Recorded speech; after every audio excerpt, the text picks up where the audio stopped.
Selamat pagi, saudara-saudara yang dikasihi Tuhan.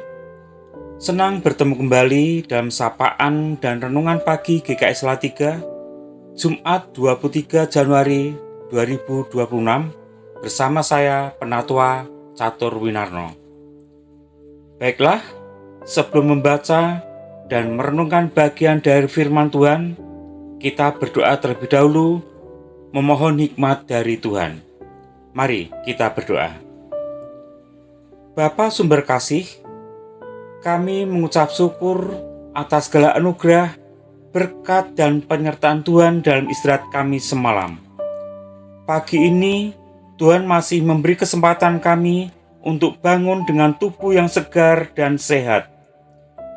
Sebentar lagi kami akan mendengarkan bagian dari firman-Mu. Tolonglah kami, beri hikmat-Mu, supaya kami dapat memahami firman-Mu dengan baik. Terlebih, mau dan mampu melakukan dalam kehidupan kami sehari-hari. Di dalam Tuhan Yesus, kami berdoa. Amin. Renungan pagi ini bertema, bertumbuh bersama dalam pelayanan. Bacaan Alkitab yang mendasari renungan pagi ini dari 1 Petrus pasal 4 ayat 10. Tertulis demikian. Layanilah seorang akan yang lain, sesuai dengan karunia yang telah diperoleh tiap-tiap orang sebagai pengelola yang baik dari berbagai anugerah Allah. Saudara-saudara, masih dalam rangka edisi HUT GKI Salatiga yang ke-83, kita patut bersyukur kepada Tuhan bahwasanya sampai hari ini gereja kita, baik gedung maupun persekutuan orang-orang yang percaya kepadanya, masih tetap eksis, bertahan dan bertumbuh. Dan kita selalu berharap gereja kita tetap eksis dan malah berkembang. Seiring dengan ini, kita perlu introspeksi apakah jemaat juga mengalami pertumbuhan baik secara kualitas maupun kuantitas. Ulang tahun gereja mengingatkan kita atau jemaat untuk tidak statis atau berjalan di tempat saja, melainkan terus menghasilkan buah dalam segala pekerjaan baik dan pengetahuan yang benar tentang Allah.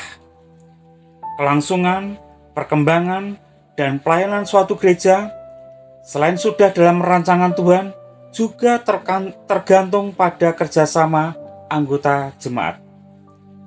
Setiap anggota jemaat menerima karunia yang berbeda-beda dari Tuhan.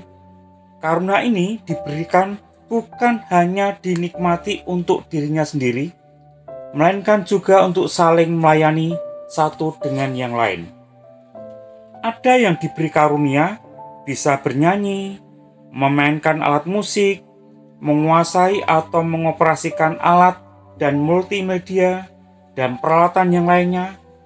Ada yang pintar memasak, pintar mendekor, dan atau merangkai bunga, membaca dengan suara baik dan benar, main drama, menjadi sutradara, menguasai komputer atau pintar menulis, menjadi fotografer, menjadi tugas keamanan atau satpam, TU gereja, menjadi sopir, bisa dan pintar menata ruangan dan bersih-bersih, ahli di bidang kesehatan, bisa memimpin dan juga tidak ketinggalan sebagai majelis. Prinsip saling menolong, saling mengasihi, dan saling melayani menjadi landasan yang penting dalam membangun jemaat yang bertumbuh dan berkembang dengan baik. Kerjasama yang baik mencerminkan karakter Kristus dan memancarkan kasih-Nya kepada dunia, membuat gereja menjadi alat Tuhan yang efektif bagi lingkungan dan bangsanya. Marilah, dengan perayaan ulang tahun gereja kita perlu memperbaiki niat kita atau punya resolusi baru yang lebih baik lagi demi perkembangan dan pertumbuhan gereja kita, baik secara pribadi maupun persekutuan, supaya gereja kita menjadi berkat dan berdampak bagi sesama dan lingkungannya. Selamat ulang tahun gereja kita yang ke-83. Tuhan Yesus memberkati pelayanan kita. Amin. Mari kita tutup dalam doa. Tuhan Yesus yang penuh kasih, terima kasih firman yang sudah kami dengar dan kami renungkan, yang mengajarkan kami untuk hidup saling melayani, mendukung, kerjasama dengan talenta yang Tuhan berikan kepada kami. Ampuni kami Tuhan, apabila selama ini kami belum bisa mewujudkannya, hidup saling melayani, belum bisa menggunakan talenta yang Tuhan berikan untuk pekerjaan Tuhan dengan baik. Untuk selanjutnya, ajarilah kami, tegur kami, ingatkan kami untuk dapat mewujudkannya.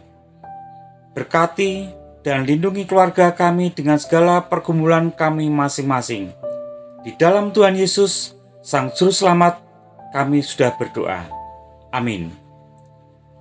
Selamat pagi saudara-saudara, selamat beraktivitas, selamat mewujudkan hidup saling melayani. Tuhan memberkati.